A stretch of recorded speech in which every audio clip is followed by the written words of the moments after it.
আমাকে ভুলে যাওয়া যার পক্ষে খুব সহজ, আমি চাই সে আমাকে এই মুহূর্তে ভুলে যাক। আমার সাথে কথা না বললে যার কিচ্ছুটি যায় আসে না, আমি চাই তার সাথে আমার আর কখনো কথা না হোক। আমার অভাব যাকে বিচলিত করে না, যারা আমাকে ছাড়া দিব্যি চলে যায়, আমি চাই তার জীবনে আমার অনুপস্থিতি শাশ্বত হোক। আমার অভিমান, আমার কান্না, আমার নির্ঘুম রাত যাকে বিন্দু মাত্র স্পর্শ করতে পারে না, আমি চাই তার আঙুল আর কোনোদিন আমার আঙুলে স্পর্শ না করুক।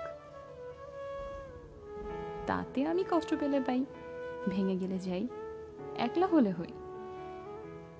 নিজের উপস্থিতির অবহেলা সহ্য করার থেকে তার অনুপস্থিতির নীরবতা ঢের ভালো।